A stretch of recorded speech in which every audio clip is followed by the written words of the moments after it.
Good afternoon, everybody. Once again, we are here together learning more about para sports. और कोई भी para sports जिसको हम समझ रहे हैं कि ये स्पोर्ट्स इन डिसेबिलिटी है, और हमने अपने प्रीवियस सेशंस में भी जब हम किसी भी स्पोर्ट्स स्पेसिफिक सेशन कर रहे थे, हमने हर बार हर सेशन में यही सीखा है कि डिसेबिलिटी में जब कोई भी athlete whoever is training, there are body deformities, there are difference in the limb, there is difference in the posture, कोई सेक्शन ऑफ मसल वीक है, कोई स्ट्रॉन्ग है, एक रेगुलर ह्यूमन बॉडी की तरह वो बॉडी नहीं होती। अतः बहुत जरूरी होता है कि फिजियोथेरेपिस्ट के साथ सिंक में होके हमें ये ट्रेनिंग करनी पड़ती है। और मुझे बहुत गर्व महसूस हो रहा है कि आज जो फिजियोथेरेपिस्ट हमारे साथ हैं, डॉक्टर वीरेंद्र विक्रम सिंह। आज से 15 साल पहले 2005 में मैं दिल्ली आई थी इंडियन स्पाइनल इंजरी सेंटर में अपनी रिहैब को रिवाइज करने। 7 साल के बाद पैरालिसिस के, ऐसा नहीं था कि मैं उससे पहले कुछ कर नहीं रही थी, लेकिन उनसे मिलने के बाद मुझे सही तरीके से व्हील चेयर पे आया रहना कि व्हील चेयर पे क्या ट्रिक्स हैं, बॉडी के क्या ट्रिक्स ऑफ द ट्रेड हैं, एक हेल्दी एंड फिजिकली एक्टिव होकर भी मैं जिंदगी जी सकती हूँ, मात्र केवल व्हीलचेयर पे बैठी नहीं रह सकती हूँ। सो वो मैंने बहुत सीखा डॉक्टर वीरेंद्र विक्रम से, और उस सीख का नतीजा ये हुआ कि मेरे अंदर इतना कॉन्फिडेंस आया कि मैंने अपनी स्पोर्ट्स जर्नी शुरू करी। सो आज 15 साल से time and again I go back to him for any revision in my rehab. So very proud and I am also very proud कि उनकी सिखाई हुई चीजों को मैंने इतना बखूबी निभाया कि मैंने उनके लिए पैरालंपिक मेडल भी जीत के दिखाया। सो हार्टिएस्ट वेलकम। मेरे लिए पर्सनली बहुत दिल से जुड़े हुए डॉक्टर हैं, और मेरे साथ ही नहीं, अमित सरोहा भी एक सेलिब्रेटेड क्वाड्रिप्लेजिक पैरा एथलीट हैं, उनकी रिहैब में भी इन्होंने हेल्प करी है।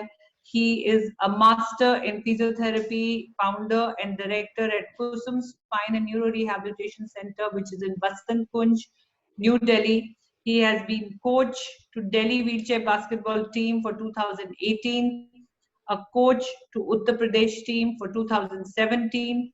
He has been an associate partner, Spinal Cord Injury Association, Jalandhar, active participant for taking lectures at Indian Aviation Academy in New Delhi, played key role in the rehabilitation of Paralympic players like Deepa Malik and Amit Saroha, sports physiotherapist for Indian para-athletes at national and international levels. So we heartily welcome you, Dr. Virendra. And today I can see Devendra Jhajaria is here in the chat room, in the meeting room. So I would definitely like to welcome him. He is the biggest star of para sports of India. So can we have not just India, in fact, a very celebrated star internationally also. Devendra Jhajaria ने login भी उसी नाम से किया है। तो Sandeep, if I request you to yes ma'am, yes, can you get him on the main screen? Yes, he can hear ma'am. I asked to start his video. Devendra sir, आप मेरी आवाज सुन रहे हैं?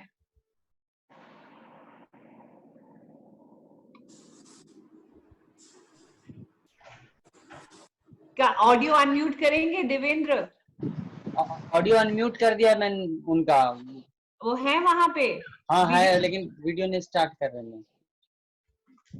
Devendra, can you hear me? I think probably we'll try to connect with him again. So let's not delay. But once again, heartiest welcome, and we look forward to this session.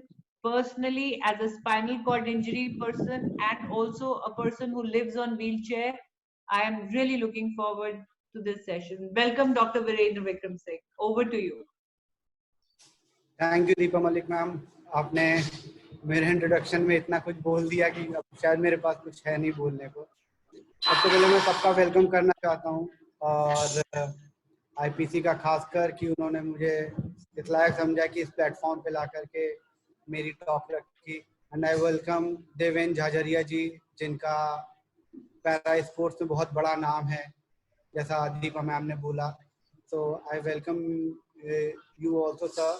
Plus मुझे जो topic दिया गया है वो spinal cord injury के rehabilitation का, plus rehabilitation के साथ साथ उससे आउटकम्स क्या क्या हो सकते हैं, साथ में हम गेम्स के टाइम पे क्या क्या चीज़ों का ध्यान रखना है, अपनी बॉडी को कैसे किस तरह से अपनी बॉडी के साथ अपने आप को आगे लेके चलना है ताकि कोई परेशानी ना हो हमारी बॉडी को. So can we start the slides please?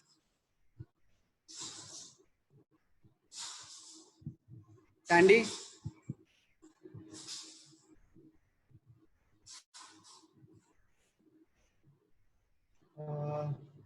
Sandeep? आपको करना होगा सर, आपने शेयर किया स्क्रीन. ठीक है. चल तो शुरू करते हैं हम लोग. तो शुरू करने के पहले मैंने पैरा टेबल टेनिस क्लासिफायर का भी कोर्स किया है, प्लस मैं अपना रिहैबिलिटेशन सेंटर बेसिकली जो डेडिकेटेड है वो स्पाइनल कॉर्ड इंजरी के लिए है, वसंत कुंज में बेस्ड है. सो बिफोर स्लाइड शुरू करने के पहले, क्योंकि ये स्पोर्ट्स से रिलेटेड है, तो मुझे लगा थोड़ा सा मैं ग्लिम्स दे दूं कि पैरा स्पोर्ट्स शुरू कैसे हुआ था, किसने शुरू किया था, पहले पैरा स्पोर्ट्स में कितने लोग थे, कैसे उसको आगे बढ़ाया गया है. सो ब्रीफ हिस्ट्री में अगर हम जाते हैं तो अगर हम देखें कि इम्पोर्टेंस क्या है स्पोर्ट्स की,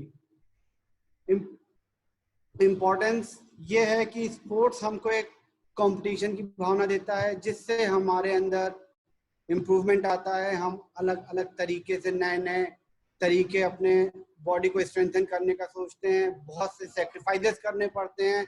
overall team building and discipline, sports में टीम बिल्डिंग और डिसिप्लिन बहुत मैटर करता है. सो इफ विल गो, जैसा सभी ने बताया है कि जो फादर ऑफ पैरालंपिक हैं वो गुटमैन हैं और ही द जर्मन न्यूरोसर्जन है. जर्मन बेस्ड थे और ब्रिटिश में न्यूरोसर्जन थे. So he the director of Stoke Mandeville hospital since 1940. अगर हम लोग आगे बढ़े तो गुटमैन ने क्या क्या, लिडविग गुटमैन ने कैसे स्पोर्ट्स को आगे, पैरा स्पोर्ट्स को बेसिकली आगे बढ़ाने के लिए क्या क्या सेक्रीफाइसेस किए या उन्होंने क्या क्या पानी सेटअप किए, उसके लिए अगर आप लोग चाहते हैं तो एक मूवी है द बेस्ट ऑफ मेन करके, ये अवेलेबल है, आप इसको देखिएगा. तो कैसे पैरा स्पोर्ट्स शुरू हुआ था, जैसा कि पिक्चर में आप देख रहे हैं कि शुरुआत में व्हील चेयर कैसी थी, चेयर के साथ कैसे लगाया जाता था. तो आप लोगों को जो साइड में बुक का मैंने कैप्शन दिया है द बेस्ट ऑफ मेन करके, अगर ये मूवी देखिएगा तो आपको डॉक्टर लिडविग गुटमैन का दिखाई पड़ेगा उन्होंने क्या क्या किया था. तो मैं थोड़ा सा अगर उस मूवी के ग्लिम्स दिखाना चाह रहा हूँ कि कैसे उन्होंने शुरुआत करी थी. सैंडी मैं इसे प्ले कर दूं? संदीप?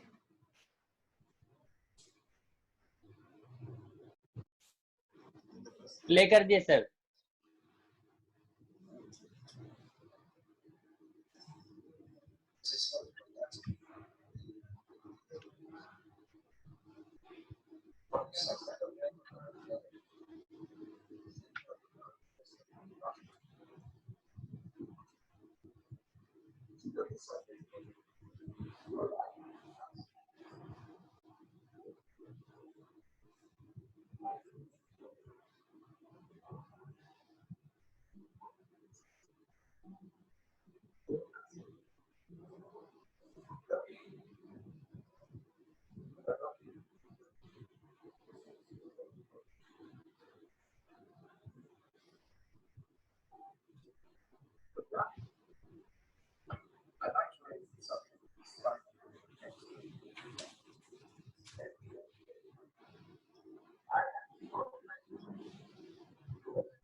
जैसा कि आप लोगों ने देखा कि जो वीडियो में कि जो अभी स्क्रीन पे जिनका चेहरा है उन्होंने पार्ट प्ले किया था हमारे डॉक्टर गुटमैन का।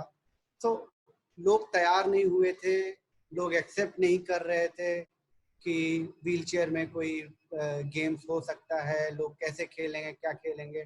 बट डॉक्टर गुटमैन ने ये प्लान कर लिया था कि नहीं, जब फर्स्ट टाइम ओलंपिक्स होंगे उसी टाइम पे हम भी अपना व्हीलचेयर का गेम्स करेंगे। और उस टाइम पे सिर्फ आर्चरी और जेवलिन 2 गेम्स रखे गए थे व्हीलचेयर पैरा गेम्स के लिए। एंड साइमल्टेनियसली कि घर वाले नहीं मानते हैं, बट दिस इज जो लाइफ में ये स्पाइनल कॉर्ड इंजरी पेशेंट्स के लिए बोल रहा हूँ, the person who on the wheelchair, उनके लिए, सबके लिए बोल रहा हूँ कि आपकी लाइफ है, ये आपको डिसाइड करना है कि आपके लिए बेटर क्या है और क्या बेटर नहीं है। So if will go on the next slide. जो फर्स्ट गेम्स हुए थे स्टोक मैंडविल में, फर्स्ट कंपटीशन हेल्ड हुआ था 28 जुलाई को, उसी दिन जिस दिन ओलंपिक गेम्स स्टार्ट हुए थे लंदन में। इसमें सारे के सारे स्पाइनल कॉर्ड इंजरी एथलीट थे और आर्चरी इनका मेन गेम था। और आर्चरी में सिर्फ 16 एथलीट आए थे उस गेम्स के लिए, वो सारे स्टोक मैंडविल हॉस्पिटल के थे। डॉक्टर गुटमैन ने शुरू किया था, इसीलिए उसका नाम दिया गया था स्टोक मैंडविल गेम्स 1948 में। अगर आगे बढ़े तो रोम 1960 में सेम वेन्यू था, फॉर्मेट था ओलंपिक गेम्स का। उस टाइम पे 400 एथलीट्स आए थे 23 कंट्रीज से। और फिर धीरे धीरे जैसे जैसे ये बढ़ता रहा, वैसे वैसे अगर हम देखते हैं टोरंटो 1976 में, इसमें इम्पेयरमेंट क्राइटेरिया बढ़ाया गया था। इसमें एम्पुटी और विजुअल इम्पेयर्ड लोग भी इन्वॉल्व किए गए थे टोरंटो के ओलंपिक्स गेम से 1976 में। इसमें 1657 एथलीट आए थे और 32 कंट्रीज ने भाग लिया था। फिर आता है बार्सिलोना 1992 में। बार्सिलोना ओलंपिक्स में यहाँ पर सबसे ज्यादा एथलीट आए थे उस टाइम पे, जब पहली बार पैरालंपिक को मीडिया कवरेज मिली थी और रियल बूस्ट मिला था पैरा स्पोर्ट्स को। इसी बार्सिलोना ओलंपिक्स में first time functional classification system रखा गया था। 3000 एथलीट आए थे और 82 कंट्रीज से लोगों ने पार्टिसिपेट किया था ये सिर्फ मैं थोड़े थोड़े ग्लिम्स दे रहा हूँ आप लोगों को कि गेम्स कैसे शुरू हुए थे, कब कितने एथलीट, किस ईयर में कितने एथलीट आए थे। मींस अगर हम देखें 16 एथलीट से शुरू हुआ था स्टोक मैंडेविल में 1948 में, 1992 तक आते आते 3000 एथलीट हो गए थे, विद 82 कंट्रीज ने भाग लिया था। सो जब बार्सिलोना का हुआ था तो नेल्सन मंडेला ने एक बात बोली थी कि sports has the power to change the world. Sports में एक ऐसी पावर है जो हम दुनिया को बदल सकता है, इंस्पायर कर सकता है, लोगों को इकट्ठा ला सकता है। जो और कोई नहीं कर सकता वो स्पोर्ट्स कर सकता है। This is what Nelson Mandela said in his speech. अगर if you want to listen the speech of sports Nelson Mandela,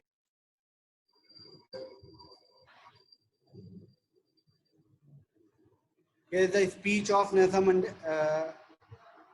ये स्पीच मैंने थोड़ी सी मिस्टर मंडेला की रखी थी।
यार मीटिंग नहीं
अच्छा वो वॉल्यूम से होगा।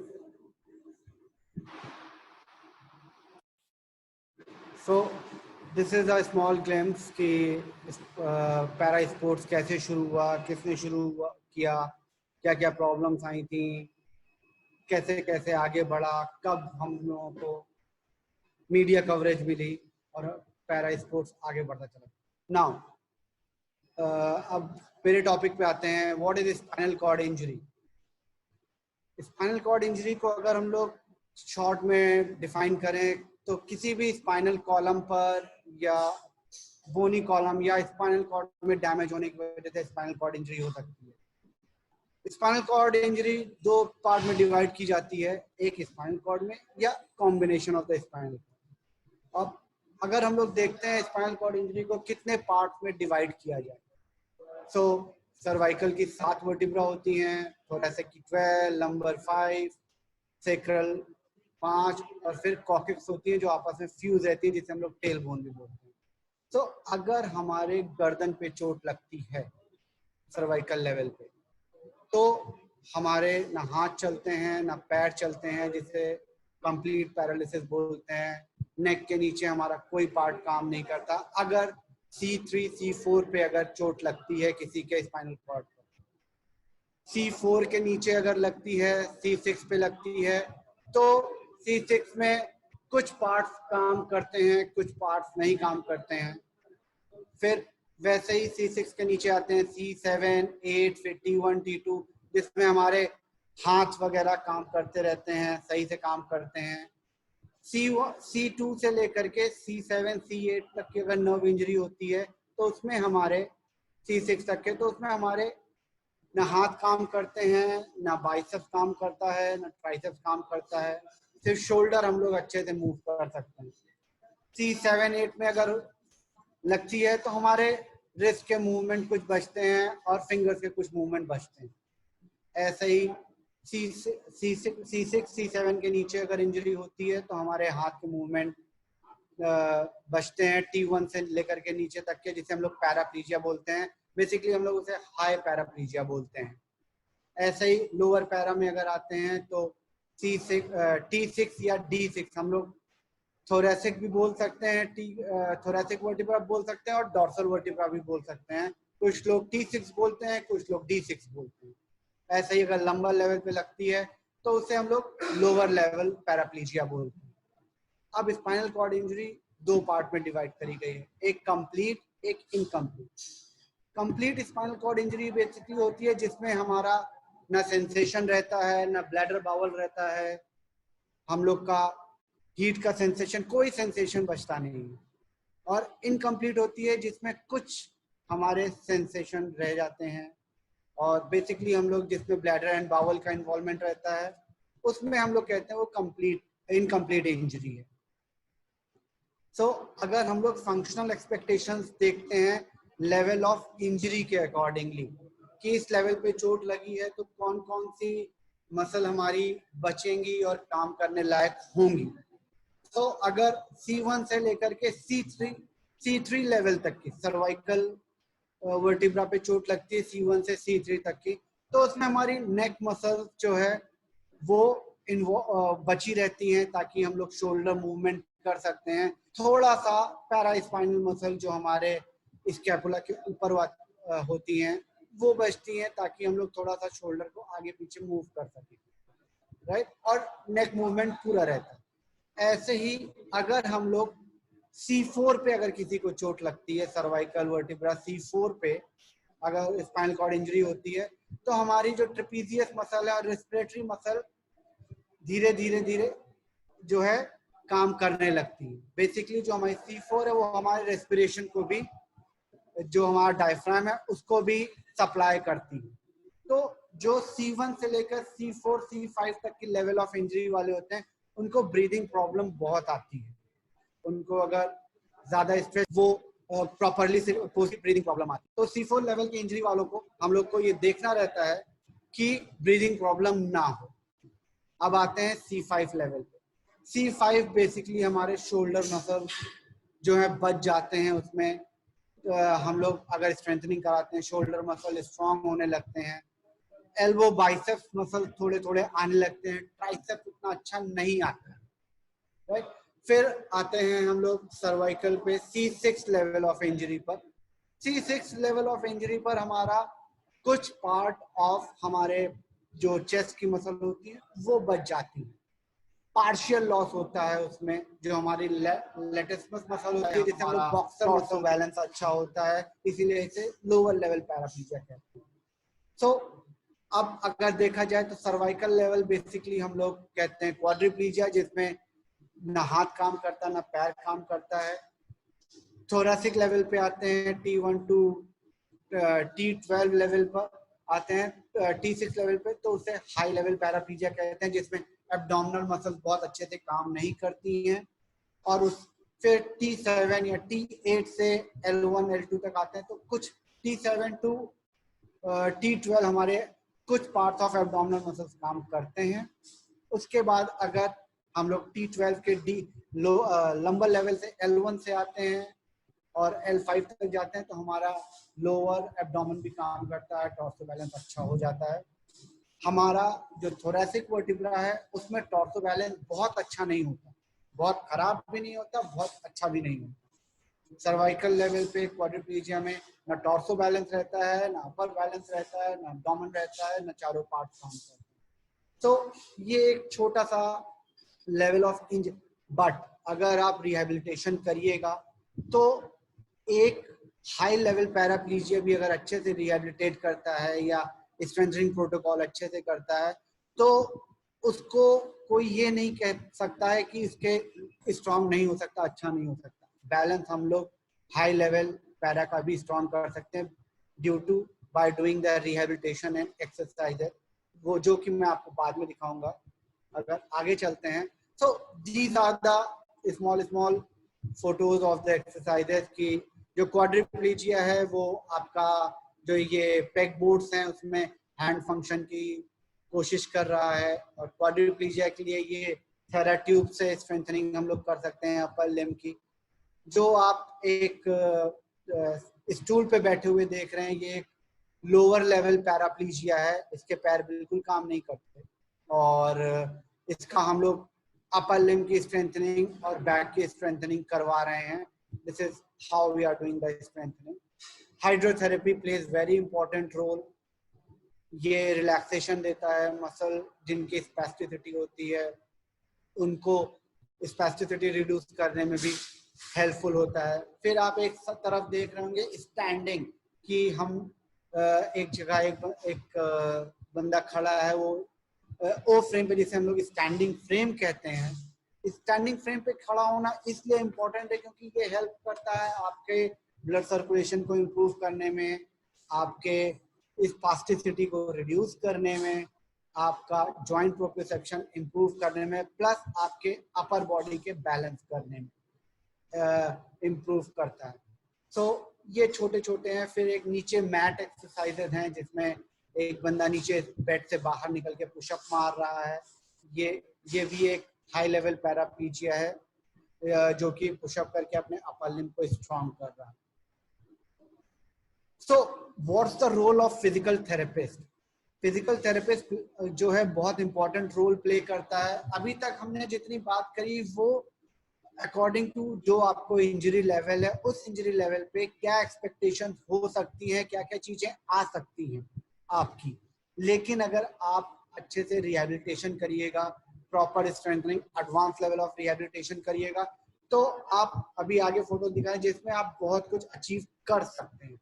तो ये C4 लेवल के इंजरी का है। C4 लेवल के इंजरी का टॉर्सो बैलेंस बहुत अच्छा नहीं होता उनका, लेकिन अगर हम लोग प्रॉपर रिहेबिलिटेशन कराएं, एब्डोमेन की भी स्ट्रेंथनिंग कराएं, बैक की भी स्ट्रेंथनिंग कराएं, तो हम लोग, ये पैरेलल बार है बेसिकली, हम लोगों ने इसको चेस्ट पे ब्रेस बांधा है ताकि इसका स्लाउच पोस्चर झुक के ना खड़ा हो। बाकी ये अपने हाथों में ग्रिप नहीं है इसलिए हैंड ग्रिपर लगा के इसे पैरेलल बार पे खड़ा किया है हम लोगों ने। बाकी बैलेंसिंग ये अपने आप सारा कर रहा है ये लड़का। ये एक हाई लेवल क्वाड्रिप्लीजिया है, बट बिकॉज ऑफ रिहेबिलिटेशन, इसके रिहेबिलिटेशन का टाइम 5 मंथ का था, रिहेबिलिटेशन से ये इतना बैलेंस करने लग गया है। प्लस ये हेल्प करता है आपके व्हील चेयर में और अच्छे से बैलेंस इंप्रूव, अपराइट पोस्चर में बैठ करके सारी एक्टिविटीज करने के। ये सारा rehabilitation, why rehabilitation important, because ये आपको फिर हेल्प करता है आपकी कैटेगरी में जो आप खेलते हैं उसमें आप कैसे और अच्छा परफॉर्मेंस दे सकते हैं। हर कैटेगरी में 2 तरह के प्लेयर होते हैं, एक गुड स्पोर्ट, एक गुड प्लेयर, एक बैड प्लेयर। गुड प्लेयर अगर अच्छा स्ट्रेंथनिंग प्रोटोकॉल अपनाया है, अच्छे से रिहैब किया है, तो गुड प्लेयर में आ जाएगा। तो ये C6 लेवल का है। आप देखिए जैसे इसमें मैंने इसने हाथ में कुछ नहीं बांधा है, बिकॉज C6 लेवल में ग्रिपिंग थोड़ी थोड़ी आ जाती है। तो ये ये इसका 3 महीने का प्रोटोकॉल था रिहेबिलिटेशन का। अब इससे अगर डॉर्सल लेवल में जाएंगे तो ये आपका D4 लेवल की इंजरी का है। इनका डॉर्सल लेवल में भी हमारा टॉर्सो बैलेंस नहीं होता, बट बिकॉज ऑफ रिहेबिलिटेशन और बिकॉज ऑफ एब्डोमिनल मसल को थोड़ा स्ट्रेंथन कराया, बैक को स्ट्रेंथन कराया, जो कि मैं आपको आगे दिखाऊंगा कि कैसे कर सकते हैं आप स्ट्रेंथनिंग। क्वाड्रिप्लीजिक या हाई लेवल पैराप्लीजिक अपनी स्ट्रेंथनिंग कैसे कर सकते हैं वो अभी आगे थोड़ी देर बाद आपको बताएंगे। तो ये दिस इज इनका 8 मंथ का रिहेबिलिटेशन प्रोटोकॉल था। कंप्लीट इंजरी थी D4 लेवल की। ये अपना वॉकर पे स्टैंडिंग कर रही है। ऐसे ही D9 लेवल का है। सो D9 लेवल का अगर आप देखते हैं तो हम लोग अगर रिहेबिलिटेशन कराते हैं, बैलेंस इंप्रूव कराते हैं with advance level of rehabilitation strengthening protocol, तो 10 महीने में patient able to walk. This is known as therapeutic walk. This is not known as कि जैसे हम लोग वॉक करते हैं वो, this is the therapeutic walk. यहाँ जो पेशेंट है वो वॉक कर रही है हमारे पेल्विक कंट्रोल की वजह से और एब्डोमेन और बैक मसल की स्ट्रेंथनिंग की वजह से और थोड़ा सा लंबोरम मसल्स की उससे वॉक कर रही है। So this is D9 level and then this is L1 level of injury, जिसे लोअर पैरा कहा जाता है। इनका टॉर्सो बैलेंस बहुत अच्छा होता है। ये हम लोग इसकी स्ट्रेंथनिंग करवा रहे थे एब्डोमिनल मसल्स। इसका 8 मंथ का प्रोटोकॉल चलाया था। And then why rehabilitation important और रिहेबिलिटेशन में क्या क्या इंक्लूड होता है। अगर थोड़ा सा अगर मैं बोलूं कि रिहेबिलिटेशन में क्या क्या पार्ट इंक्लूड होते हैं, क्या क्या चीजें होती हैं, तो हम लोग बेसिकली मैनुअल थेरेपी देते हैं जिसमें स्ट्रेंथनिंग प्रोटोकॉल होता है। हम लोग मसल स्टिमुलेटर यूज करते हैं ताकि हैंड फंक्शन को लाया जा सके या एब्डोमिनल मसल पे थोड़ा सा एब्डोमिनल मसल की स्ट्रेंथनिंग कराई जा सके। मैट एक्सरसाइज बेसिकली होती है हमारे ताकि हमारा कोर स्ट्रांग हो सके, हमारा एब्डोमेन स्ट्रांग हो सके, हमारा बैक स्ट्रांग हो सके। एक स्पाइनल कॉर्ड इंजरी के लिए बेसिकली बहुत जरूरी है कि वो अपना एब्डोमेन और बैक की स्ट्रेंथनिंग करे ताकि वो पोस्चर अपना खराब ना करे, अपराइट पोस्चर में बैठे, अपने आप सारा काम करना सीखे। स्टैंडिंग, बैलेंसिंग, जो डेली लिविंग एक्टिविटीज है। क्वाड्रिप्लीजिया बेसिकली जिनके चारों लिम्ब काम नहीं करते, उनको जो डेली लिविंग है कि ग्लास कैसे पकड़ना है, ब्रश कैसे करना है, कभी कभी हम लोग को असिस्टिव डिवाइस की जरूरत पड़ती है, कभी कभी हम लोग स्ट्रेंथनिंग प्रोटोकॉल से हम लोग उन लोग को तरीके बताते हैं कि कैसे करना है। So how much you are independent on yourself, आप जितना ज्यादा अपने ऊपर इंडिपेंडेंट हो जाएंगे उतना ही अच्छा आप परफॉर्म अपनी लाइफ में और फील्ड पे कर सकेंगे।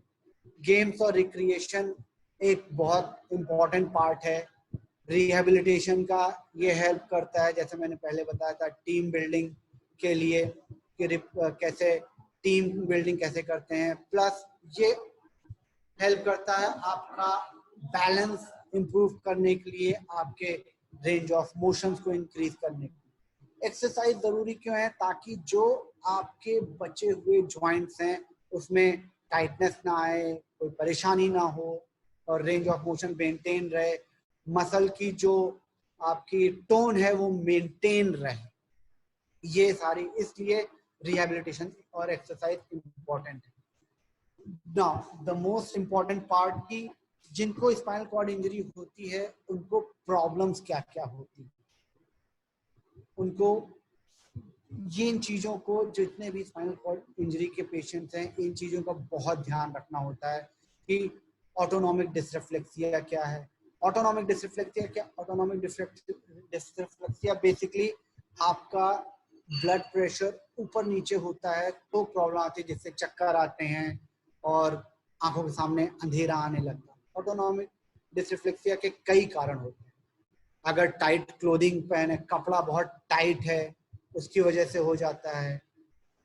प्लस आप पानी कम पीते हैं, उसकी वजह से हो जाता है। अचानक खड़े हो जाते हैं, कोई अचानक बैठा देता है तब हो जाता है, चक्कर आने लगते हैं, पसीना आने लगता है, हमारा बीपी ऊपर नीचे होने लगता है। तो इन सब चीजों का ध्यान कैसे रखना है ये मैं आपको आगे बताऊंगा। स्पैस्टिसिटी एंड स्पैज्म, ये बहुत कॉमन है। स्पैस्टिसिटी मतलब अकड़ा ना जाना। जो क्वाड्रिप्लीजिया हैं, जो हाई लेवल पैराप्लीजिया हैं, उनको ये प्रॉब्लम बहुत फेस करनी पड़ती है कि स्पैस्टिसिटी, उनके हाथ पांव बहुत अकड़ जाते हैं, उसकी वजह से स्पैज़म्स आता है, मतलब शिवरिंग करने लगते हैं पैर। आप कोई काम करते हैं या आपका पैर कहीं छूता है या आप कोई हार्ड क्लोथिंग या कहीं पर चलते हैं तो उसकी वजह से स्पैज़म आ जाता है। और पैर, तो स्पैस्टिसिटी को ओवरकम करने के लिए क्या करना है, आपको उल्टा लेटना है। उल्टा लेटना बहुत ज़रूरी है। उल्टा लेटिएगा, जितने भी स्पाइनल कॉर्ड इंजरी वाले पेशेंट्स हैं उनको उल्टा लेटना इसीलिए इम्पोर्टेंट है ताकि स्पैस्टिसिटी ना रहे, प्रॉपर पीछे बैक में आपको एयर लग सके। ब्लैडर एंड बावल, लैट्रिन और बाथरूम का पता नहीं चलता है। Bladder and bowel dysfunction is very common in spinal cord injury. इसमें नहीं पता लगता है कब आपको बाथरूम आ रहा है या कब आपको मोशन के लिए जाना है। तो इस चीज को आपको अपनी डेली लाइफ में इसको डाल के रखना है कि प्रॉपर टाइमिंग्स बनानी है। जैसे हम लोग ब्लैडर के लिए बहुत लोग CIC करते हैं कि एक कैथेटर इंसर्ट करते हैं, उससे हर 4-4 घंटे बाद CIC करी जाती है।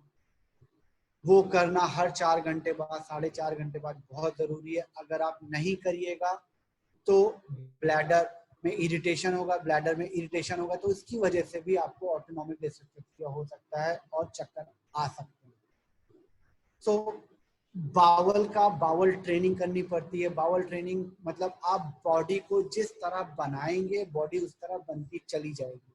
तो एक प्रॉपर टाइमिंग सेट करिए अपने बावल का कि सुबह कितने से कितने बजे तक आपको बावल ट्रेनिंग के लिए बैठना है। तो धीरे धीरे बॉडी एक्सेप्ट करने लगती है वो टाइमिंग। तो आप जब अपने टाइमिंग पे जा करके अपने कमोड पे या मोशन की सीट पे बैठिएगा तो बावल आराम से क्लियर हो जाएगा। कॉन्स्टिपेशन बहुत कॉमन है स्पाइनल कॉर्ड इंजरी के लिए, तो आपको प्रॉपर डाइट का ध्यान रखना है, प्रॉपर वाटर इनटेक बढ़ा के रखना है।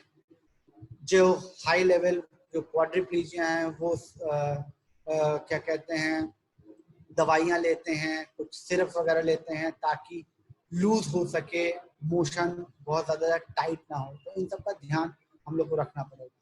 हेट्रोट्रॉपिक ऑसिफिकेशन जिसे हम लोग HO कहते हैं। HO बेसिकली होता है या तो आप बहुत ज़्यादा एक्सरसाइज करते हैं या तो आप एक्सरसाइज बिल्कुल नहीं करते। उसमें क्या होता है कि आपके सॉफ्ट टिश्यूज जो हैं धीरे धीरे हार्ड होने लगते हैं, एक अलग से बोनी फॉर्मेशन होने लगता है। फिर जो आपका जॉइंट रेंज ऑफ मोशन है वो रेंज ऑफ मोशन जो है धीरे धीरे डिक्रीज हो जाता है। आपको बैठने में दिक्कत होती है, आपको करवट लेने में दिक्कत होती है और इससे धीरे धीरे फ्रैक्चर के चांसेस ज़्यादा बढ़ जाते हैं।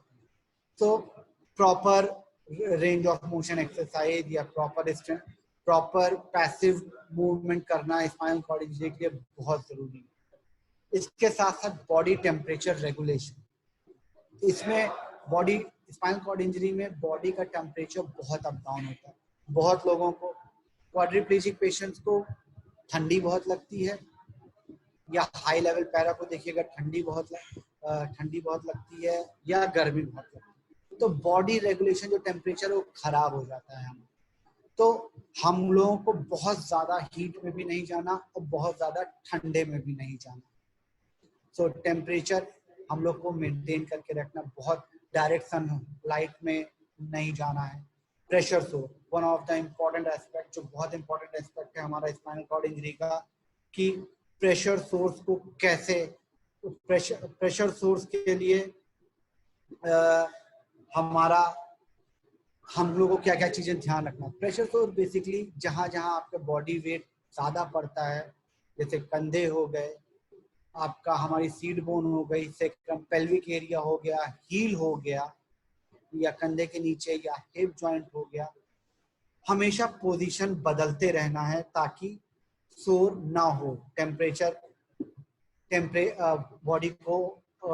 बॉडी को हवा लगती रहे ताकि प्रॉपर रेगुलेशन मेंटेन रहे। और सोर होने का सिर्फ एक ही हम लोग इलाज है कि हम लोग बारी बारी अपनी पोजीशन चेंज करते रहे, हर 2 घंटे बाद, 2.5 घंटे बाद। जो प्लेयर 4-4, 5-5 घंटे लगातार बैठे रहते हैं और ध्यान नहीं देते, उनको सोर होने के चांसेस ज्यादा हैं। इसलिए जरूरी ये है कि हर थोड़ी थोड़ी देर बाद आप अपना बॉडी वेट शिफ्ट करिए। अभी मैं बताऊंगा कि क्वाड्रिप्लीजिक बॉडी वेट कैसे शिफ्ट कर सकता है, या हाई पैरा। डॉक्टर विक्रम, इसके अंदर आप कुछ वो भी बताएंगे कि स्पेशल कुशंस भी आते हैं प्रेशर सोर्स अवॉइड करने के लिए? yes, और जो बॉडी की बिकॉज डायपर्स भी जरूर लगाते हैं, तो प्रेशर सोर्स के लिए हम लोग कौन सा जैसे हाइजीन जो एक मेंटेन करते हैं, वो भी थोड़ा सा अगर आप बताएं तो।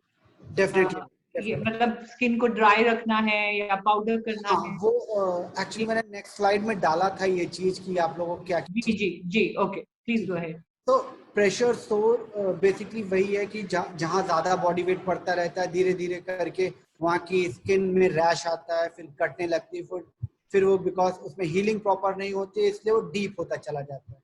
तो ये चीजें, ये रिलेटेड प्रॉब्लम है जो स्पाइनल कॉर्ड इंजरी पेशेंट बहुत फ्रीक्वेंटली फेस करते हैं।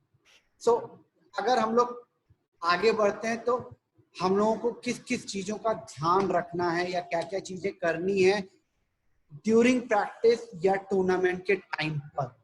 सो अगर देखा जाए तो पुशअप्स एट रेगुलर इंटरवल, जैसे अभी दीपा मलिक मैम ने कहा कि हम लोग कैसे पुशअप कैसे कर सकते हैं, वो अभी स्लाइड खत्म होने के बाद आप लोग को मैं बताऊंगा कि हाई लेवल कैसे पुशअप ले सकते हैं, या पैरा कैसे ले सकता है, या क्वाड्री पेशेंट्स को कैसे अपना वेट शिफ्ट करना चाहिए। क्लोथिंग, प्रॉपर क्लोथिंग एक बहुत इंपॉर्टेंट रोल प्ले करता है स्पाइनल कॉर्ड इंजरी में। अगर आप बहुत लूज कपड़े पहन रहे हैं तो आपको शिफ्टिंग करने में प्रॉब्लम आएगी। सो अगर बहुत टाइट कपड़े पहनेंगे तो आपको टाइट कपड़े पहनने की वजह से आपको ऑटोनॉमिक डिसरिफ्लेक्सिया हो सकता है। सो क्लोथिंग में ये है कि जो प्रेशर गारमेंट्स हम लोग यूज करते हैं, पैरों के लिए प्रेशर गारमेंट्स आते हैं या स्टॉकिंग्स आता है, वो पहनिए जिसकी वजह से चक्कर कम आएगा। और कभी भी कोई भी क्लोथिंग करिए, चाहे आप किट पहनिए, चाहे लोअर पहनिए, कुछ पहनिए, आपको ध्यान ये रखना है कि उसका जो इलास्टिक है वो बहुत ज्यादा आपके एब्डोमेन पे प्रेशर ना डाले। अगर एब्डोमेन पे प्रेशर डालेगा तो उससे आपका ब्लैडर पे इम्पैक्ट आएगा, लीकेज होने के चांसेस ज्यादा हैं। Hydration mean proper intake of water, क्योंकि जितने भी क्वाड्रिप पेशेंट्स मैं पिछले 15 साल से स्पाइनल कॉर्ड इंजरी पेशेंट्स देख रहा हूँ, तो ये पेशेंट अगर बाहर जाते हैं या प्लेयर्स बाहर जाते हैं तो वाटर इनटेक कम कर देते हैं, क्योंकि इनको CIC करनी पड़ती है। और CIC करने के लिए क्योंकि हर जगह अवेलेबिलिटी नहीं है proper wheel chair accessible bathroom की, या जिस स्टेडियम में आप जा रहे हैं वहाँ का वॉशरूम एक्सेसिबल नहीं है, तो उस चीज को अवॉइड करने के लिए लोग क्या करते हैं, पानी कम पीते हैं। तो पानी कम मत पीजिए, पानी को छोटे छोटे घूंट में रेगुलर इंटरवल, हर आधे घंटे बाद एक घूंट मारा या 20 मिनट बाद एक घूंट मारा, और उसमें थोड़ा सा नींबू डाल के रखिए, लेमन वाटर लीजिए, ताकि आपका बॉडी में विटामिन C रहे। क्योंकि अगर आप पानी कम पीजिएगा तो इन्फेक्शन के चांसेस ज्यादा बढ़ेंगे, तो इन्फेक्शन होगा तो प्रॉब्लम आप ही लोग को आएगी। सो प्रॉपर हाइड्रेशन बॉडी का मेंटेन करके रहिए। Prevention, why prevention? क्योंकि अनइवन सरफेस पे व्हीलचेयर चलाने में या ठोकर लगती है, या शिफ्टिंग के टाइम पे अगर गिर जाएंगे तो हमारा अगर फ्रैक्चर होता है स्पाइनल कॉर्ड इंजरी वालों का, तो उनको पता ही नहीं लगेगा कि कहाँ फ्रैक्चर हुआ है, कैसे किस जगह, बिकॉज उनको पेन का या सेंसेशन का कोई पेन का सेंसेशन होता नहीं। तो फॉल प्रिवेंशन बहुत जरूरी है। Proper shifting why shifting is important, क्योंकि जब भी हम लोग शिफ्ट करते हैं या हमारे साथ में जो हमारे अटेंडेंट होते हैं या जो हेल्पर होते हैं वो शिफ्ट उनको प्रॉपर शिफ्टिंग सिखाइए, ताकि जब शिफ्ट करने के टाइम पे बहुत जोर से आपको नहीं रखना है, रगड़ नहीं लगनी चाहिए आपके हिप्स में, ताकि स्क्रैच ना आए, क्योंकि ये सारी चीजें आगे चल करके प्रॉब्लम क्रिएट करेंगे। बिकॉज आप लोग ज्यादातर बैठ करके प्रैक्टिस करते हैं, तो वहां पे ह्यूमिडिटी ज्यादा बनती है, स्किन बहुत सॉफ्ट हो जाती है, फ्रेजाइल हो जाती है, तो छिलने का डर बहुत रहता है। छिलने के बाद हीलिंग प्रोसेस हमारी स्पाइनल कॉर्ड इंजरी में थोड़ी स्लो रहती है, तो वो चीजें ध्यान रखिए। बाकी जैसे मैंने कहा कि हाइड्रेशन इंप्रूव करना है, तो बोला था कि बहुत लोग CIC अवॉइड करते हैं, तो उसके लिए हम लोग क्या कर सकते हैं कि डायपर्स यूज कर सकते हैं। और डायपर्स में बेसिकली डायपर यूज करिएगा तो जस्ट इन केस, क्योंकि जब आप प्रैक्टिस करिएगा तो डेफिनेटली आपके ब्लैडर पे इम्पैक्ट आएगा, ब्लैडर पे इम्पैक्ट आएगा तो लीकेज होने के चांसेस ज्यादा होते हैं। तो लीकेज होगा तो आपके अगर कपड़े गीले होंगे तो अगेन वहां पे फिर से गीला हुआ है तो चांसेस ज्यादा हो जाते हैं स्किन को फ्रेजाइल होने में, सॉफ्ट होने में। सिंपल से लैंग्वेज में अगर देखा जाए कि अगर हम लोग अपने हाथ को, बॉडी के किसी पार्ट को पानी के अंदर आधे घंटे डिप करके रखते हैं तो स्किन बहुत सॉफ्ट हो जाती है और पहली लेयर बड़े आराम से पील होके निकल जाती है। तो इस चीज को बचाने के लिए डायपर्स यूज करना बहुत जरूरी है। जिनको लीकेज का प्रॉब्लम आता है या अनइवन टाइम पर, प्रैक्टिस के टाइम पर ब्लैडर पे इम्पैक्ट होता है तो लीकेज हो जाती है, ताकि स्किन ड्राई रहे। स्किन को ड्राई रखना बहुत जरूरी है। अभी जैसे प्रेशर सोर्स का मैंने पीछे बताया था कि प्रेशर सोर्स को कैसे हम लोग कर सकते हैं, तो जो भी आपकी व्हील चेयर है जिसपे आप लोग बैठ के प्रैक्टिस करते हैं क्यों, या जिस व्हील चेयर पे आप रहते हैं, उसके लिए कुशंस, अलग अलग तरीके के कुशंस आते हैं। जेल कुशंस आते हैं, एयर कुशंस आते हैं। जेल कुशंस बेसिकली हमारे बॉडी के टेम्परेचर को थोड़ा ठंडा रखता है। जेल, बिकॉज अगर आप नॉर्मल कुशन पे बैठिएगा जो कि फोम का कुशन है, तो फोम बहुत जल्दी हीट होने लगता है। तो जब हीट पैदा होगी, ज्यादा होगी, तो आपके स्किन को ज्यादा पसीना आएगा तो परेशानी, स्किन में रैश होने के चांसेस बढ़ जाते हैं। तो इस बेटर एयर कुशन यूज करिए या जेल कुशन यूज करिए। एयर कुशन भी कई तरीके के आते हैं, जेल कुशन भी एक छोटे छोटे जेल में आता है, एक स्क्वायर शेप के जेल होते हैं। आप वो सारा अगर ऑनलाइन जाके देखिएगा तो कुशन, जेल कुशन या एयर कुशन या प्रैक्टिस के टाइम पे डायपर्स वगैरह, अपने आप को गीले होने से बचाना, ये सारी चीजें बहुत जरूरी है कि स्पाइनल कॉर्ड इंजरी पेशेंट के लिए। दूसरा, फटीग नहीं होने देना है, क्योंकि हमारी मसल को स्पाइनल कॉर्ड इंजरी में पता ही लगता कि मसल कब फटीग हो रही है या हम कब थक रहे हैं।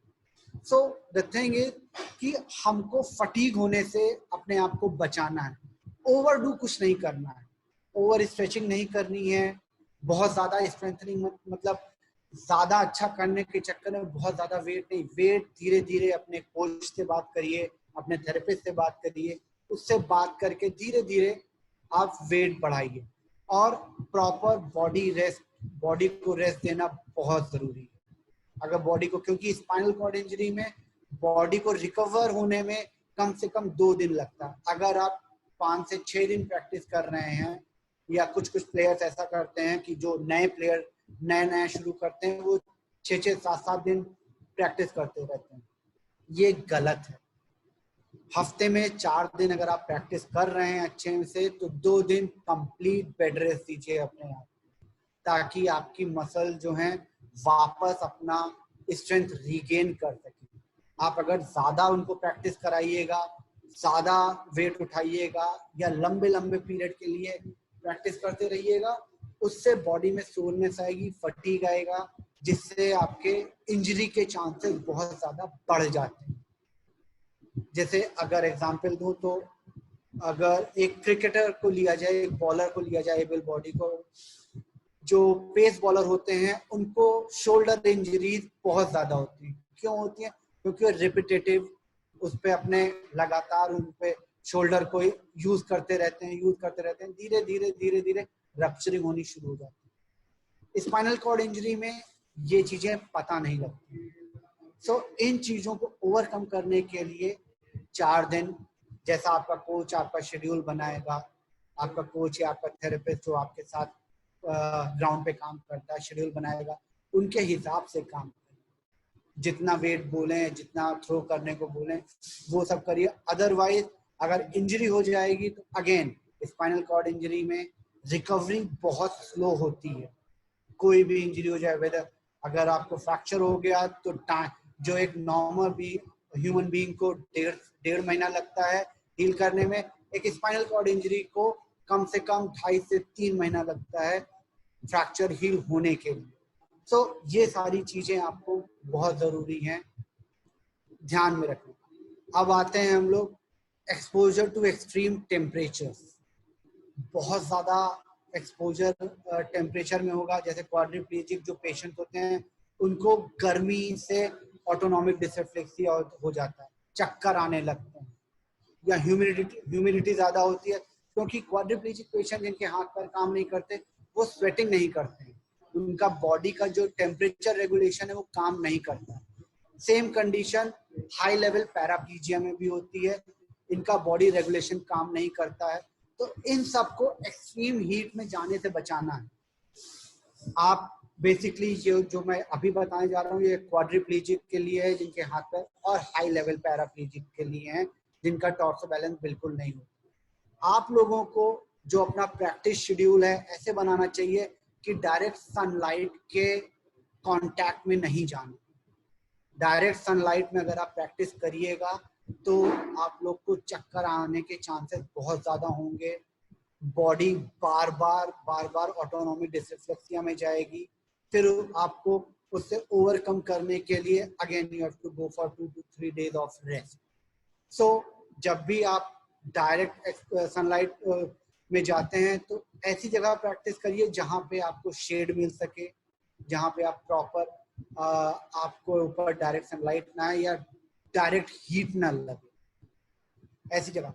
बाकी जो आपके जो अगर पैराप्लीजिक को लीजिएगा, लोअर लेवल पैराप्लीजिया में कुछ लोग ठंडी को बहुत ज़्यादा ठंडा हो जाता है तो उनकी बॉडी में अकड़न आ जाती है। सो उसके लिए प्रॉपर क्लोथिंग रखिए, प्रॉपर शूज रखिए, अपने आप को प्रॉपरली कवर करके रखिए।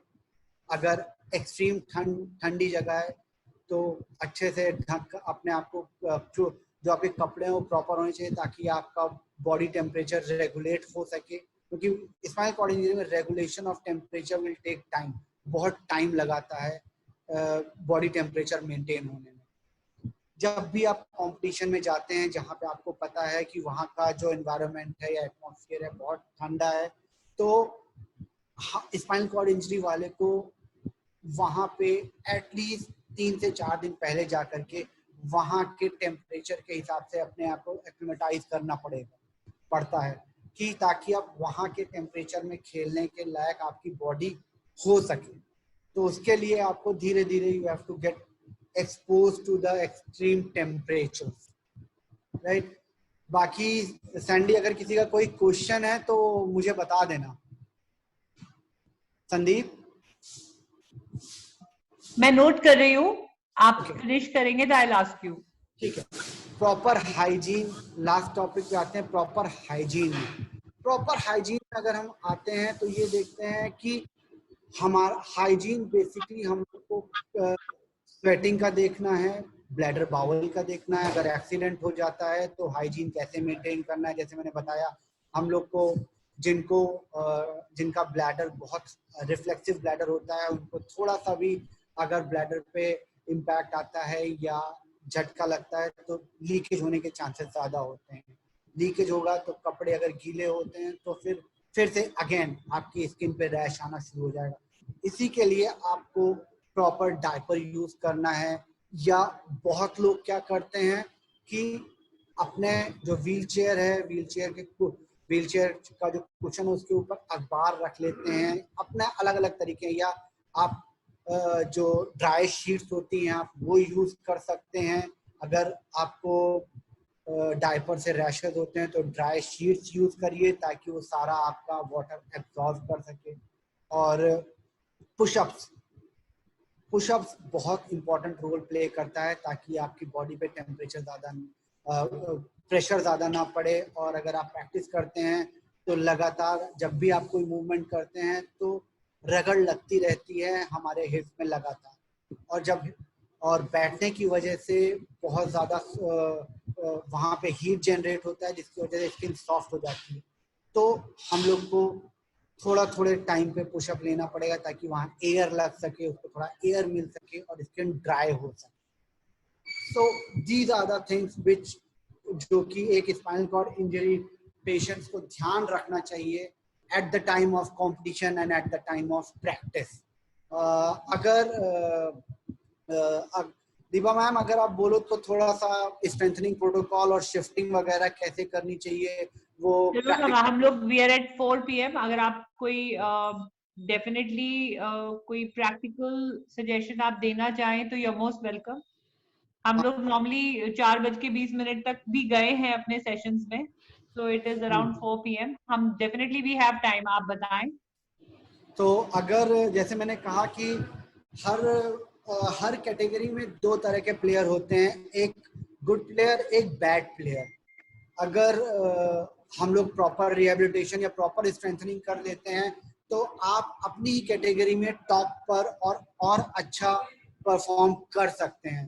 सो अगर जैसे ये लिया जाए कि हम लोग एब्डोमेन की स्ट्रेंथनिंग कैसे कर सकते हैं या बैक की स्ट्रेंथनिंग कैसे कर सकते हैं, एक क्वाड्री पेशेंट बैक की स्ट्रेंथनिंग कैसे कर सकता है, एक हाई लेवल पैराप्लीजिया कैसे एब्डोमेन की स्ट्रेंथनिंग कर सकता है। तो मैं स्क्रीन को थोड़ा सा अपने बेड की तरफ डाल रहा हूँ Deepa ma'am. Ji please go ahead, please. बताइएगा इज इट क्लियर और नॉट, क्योंकि मैं थोड़ा नहीं बिल्कुल, हमने जब एंगल ट्राई किया था तो इट वाज गुड। आप गो अहेड। तो मैं अपने सेंटर में बैठ करके ही प्रेजेंटेशन दे रहा था, तो मैं अपने सेंटर के एक पेशेंट को ही बेड पे ले रहा हूँ ताकि पता लग सके कैसे क्या किया जा सकता है हम लोग स्पाइनल कॉर्ड इंजरी में। अनिल,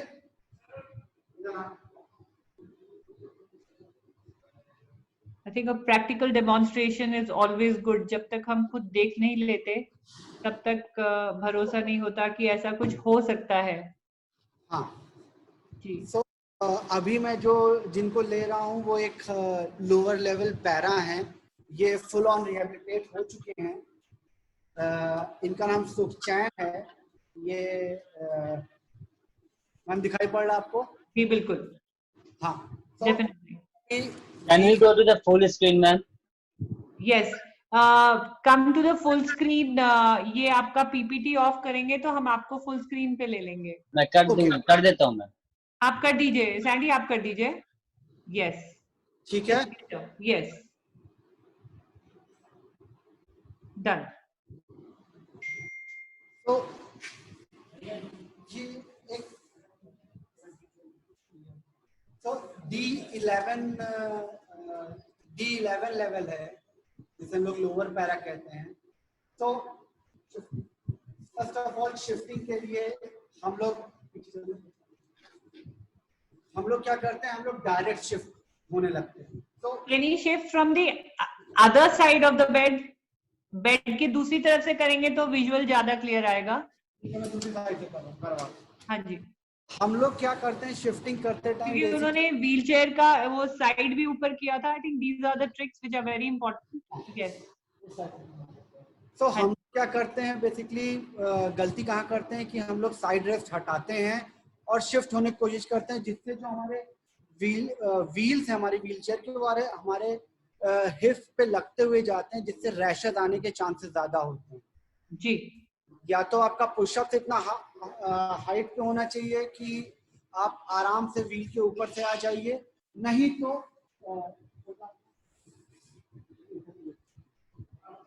वो द फर्स्ट स्टेप हमने अपना हैंड रेस्ट हटाया, shift a little bit forward. अब देखिए अब आगे आ गए हैं व्हील के, अब शिफ्ट करेंगे, आगे शिफ्ट करेंगे। So this is the proper technique of shifting, right? So अभी मैं स्ट्रेंथनिंग प्रोटोकॉल आप लोग को बताया जा रहा है कि एक D11 लेवल के स्पाइनल कॉर्ड इंजरी पेशेंट में हम लोग एब्डोमेन स्ट्रॉन्ग कैसे कर सकते हैं, क्योंकि D11 D12 बेसिकली हमारे लोअर एब्डोमेन को सप्लाई करता है। तो स्पाइनल कॉर्ड इंजरी में ये कहा जाता है कि जहां पे लेवल ऑफ इंजरी है उसके नीचे का हम लोग कुछ स्ट्रेंथन नहीं कर सकते हैं, right, but due to vigorous exercise strengthening protocol हम लोग लोअर एब्डोमेन में भी वो कुछ रिमूव कर रहे हैं अपने पैरों से, वो क्या गैजेट है? ये basically this is known as AFO, ताकि एंकल में हमारा कोई डिफॉर्मिटी ना आए, एंकल नॉर्मल पोजीशन पे रहे। जो हमारा नॉर्मल पोजीशन ऑफ लेग होता है वो 90 डिग्री होता है, और स्पाइनल कॉर्ड इंजरी में हमारा जो एंकल है आगे को लटक जाता है, जिससे धीरे धीरे टाइट हो जाता है, फिर वो सीधा नहीं होता है। जी। तो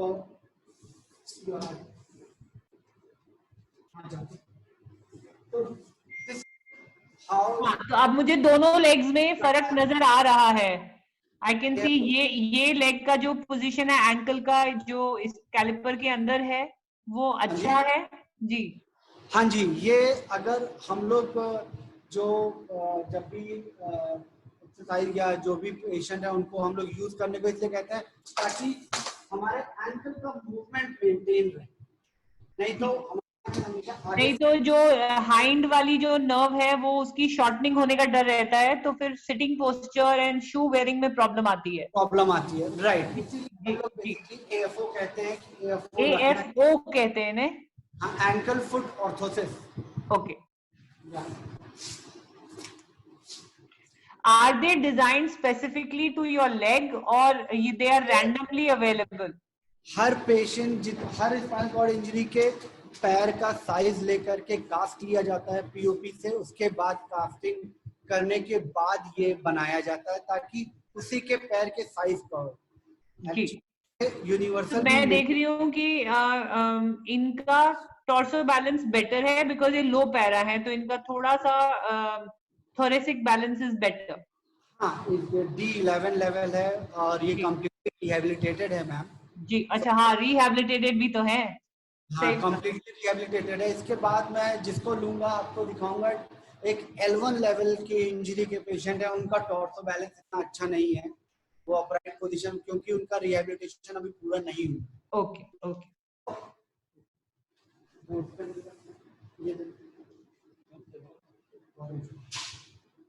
So this is known as bolster।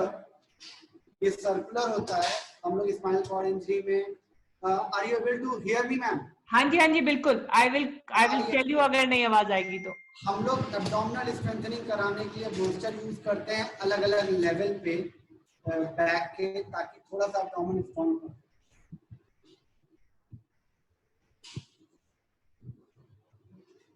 So this is the position of a therapist, this is the position of a patient। तो अगर इसको हम लोग थोड़ा सा बोस्टर ऊपर खिसका लेंगे, अगर ऊपर खिसका देंगे इसको करेंगे तो हमारा अपर एब्डोमेन ज्यादा काम करेगा।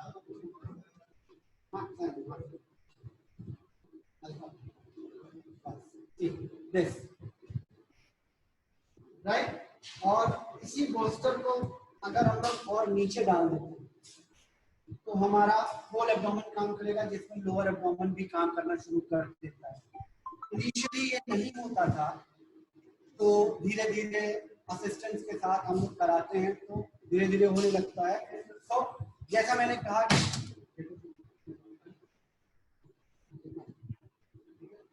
अगर D11-12 को देखें तो D11-12 अगर this is how he is able to do the abdominal strengthening, जबकि 11-12 में अगर आप फंक्शनल स्टेटस देखिए तो इट्स नॉट पॉसिबल कि पेशेंट इतना ऊपर तक उठ सके। So this is how the abdomen muscle works with time।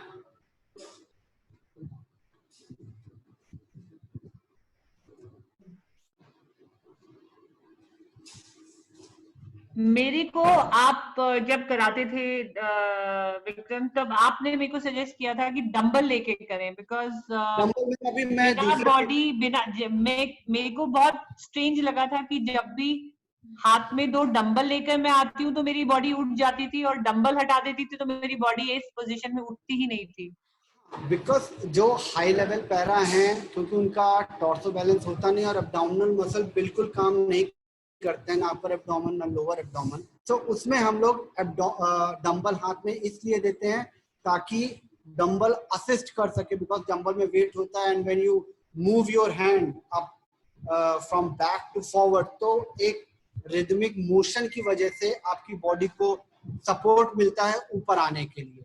तो इनिशियली हम लोग डंबल के साथ कराते हैं, धीरे धीरे डंबल का वेट घटा देते हैं और फिर विदाउट डंबल शुरू कराते हैं और हाथ का मूवमेंट कराते हैं। वो अभी मैम इसका बैक कराने के बाद मैं दूसरा लूंगा जिसका बैलेंस अभी उतना अच्छा नहीं है, तो आपको डंबल वाला दिखाते हैं कैसे किया जाता है। तो अगर बैक की स्ट्रेंथनिंग करवानी है,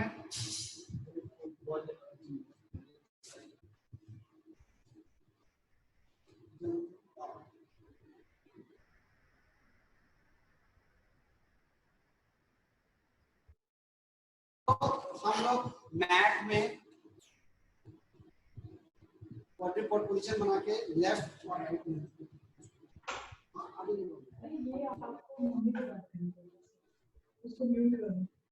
तो ये हेल्प करता है, ये हेल्प करता है हमारा मेंटेन करने को बैलेंस, और इसे मैट एक्सरसाइज कहते हैं। फॉरवर्ड और बैकवर्ड के लिए प्लस राइट लेफ्ट जाएंगे तो ये हमारा ओब्लिक मसल को स्ट्रॉन्ग करेगा, प्लस फॉरवर्ड बैकवर्ड जाते हैं तो हमारा पेक्टोरल जो हमारी चेस्ट की मसल है इस पे स्ट्रॉन्ग होगा, हमारे ट्राइसेप्स पे स्ट्रॉन्ग होगा, क्योंकि हमें अपनी अपर बॉडी बहुत स्ट्रॉन्ग करनी होगी, क्योंकि हम अपनी अपर बॉडी से अपना लोअर बॉडी का बैलेंस वगैरह सारा मेंटेन करते हैं, राइट। तो अगर हम लोग बैक की स्ट्रेंथनिंग की बात करें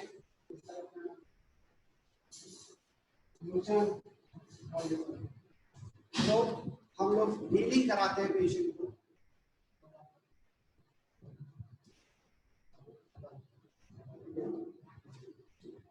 तो इनिशियली हम लोग क्या कराते हैं, जिम बॉल पे लिटाते हैं और हम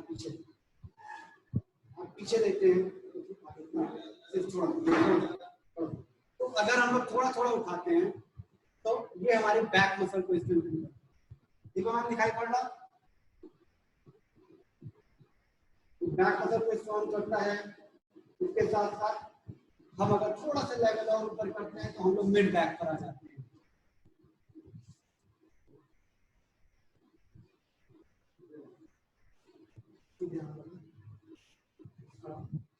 प्लस हम लोग धीरे धीरे बैलेंस इंप्रूव कराने के लिए बॉल के साथ कुछ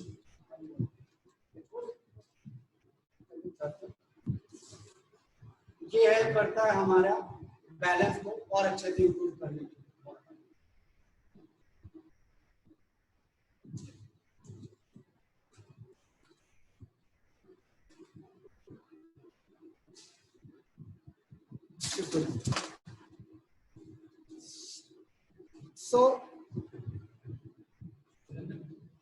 ये मैंने आप लोग को एक लोअर लेवल पैरा पे दिखाया था, D11 12।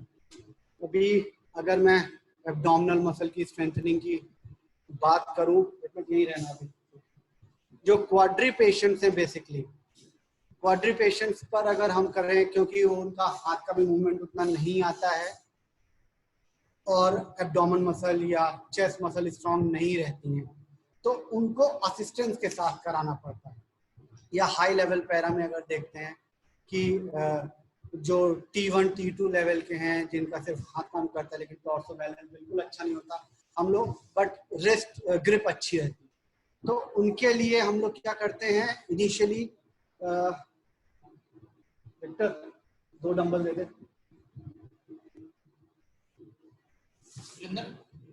2 डंबल देना छोटे वाले।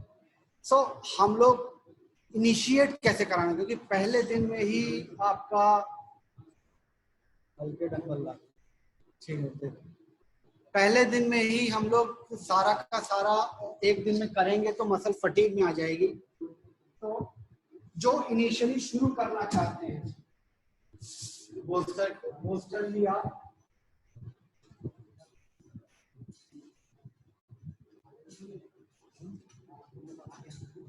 तो अगर आप लोग डंबल के साथ करते हैं तो इजी हो जाता है। हल्का डंबल ले भाई,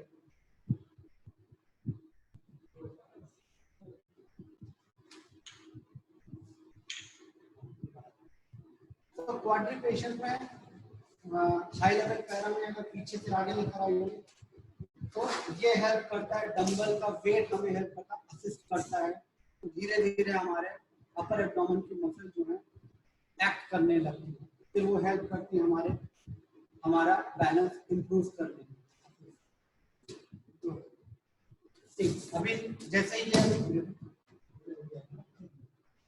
अभी जैसे आपने देखा था कि विदाउट डंबल उठ नहीं पा रहा था, अगर मैं इसके हाथ में डंबल लेके उठाने की कोशिश करता हूँ, इसकी रेंज बढ़ जाती है। राइट, सो इनिशियली हम लोग डंबल के साथ शुरू कराते हैं, धीरे धीरे जैसे जैसे एब्डोमेन मसल वर्क करने लगता है हम लोग डंबल हटा करके विदाउट डंबल शुरू कराने लगते हैं। ये सारी चीजें हैं, प्लस पुशअप्स के अलग अलग तरीके हैं।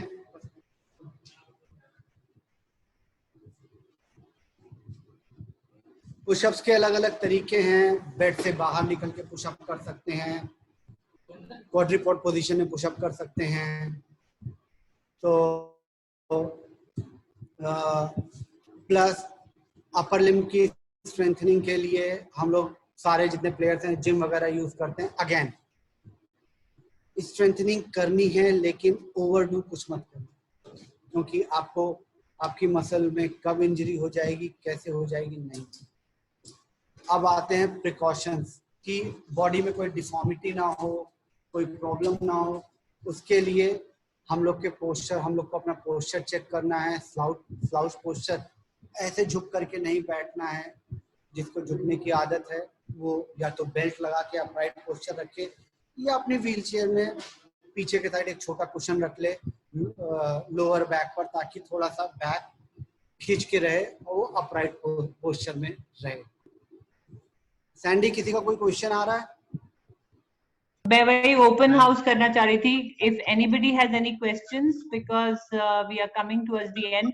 बेसिकली हमने ये देखा है कि there are lot of ways कि एक ये बोल दिया जाता है स्पाइनल कॉर्ड इंजरी पेशेंट को कि इनका चेस्ट बिलो, जैसे मेरा अपना भी है कि चेस्ट बिलो पैरालिसिस है, ये कुछ नहीं कर पाएंगे, ये सब मिथ है।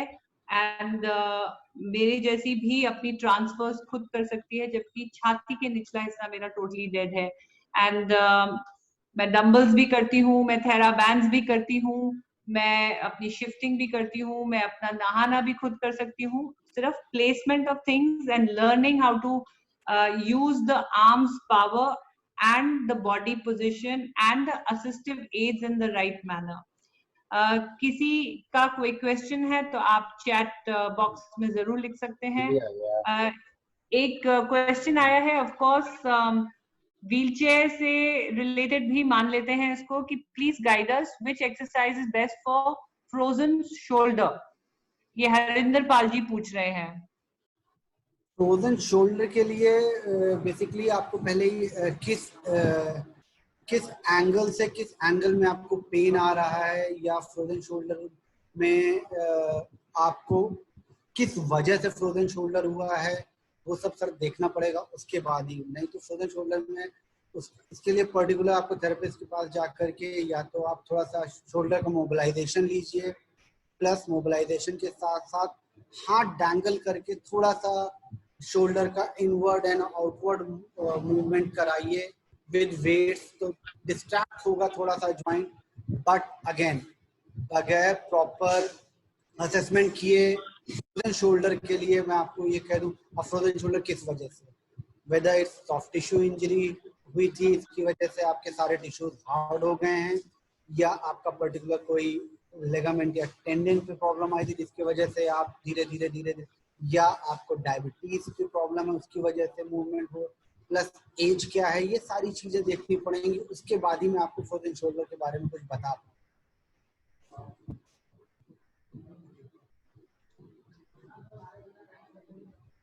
Any other questions? Basically, Dr. Virendra Vikram Singh is based out of Delhi. आप में से कभी कोई जाकर अपनी rehab के लिए भी पता करना चाहता है? He has been associated with para sports and he has been associated in especially wheelchair users, para sports person. So there is a lot of practical experience that he has.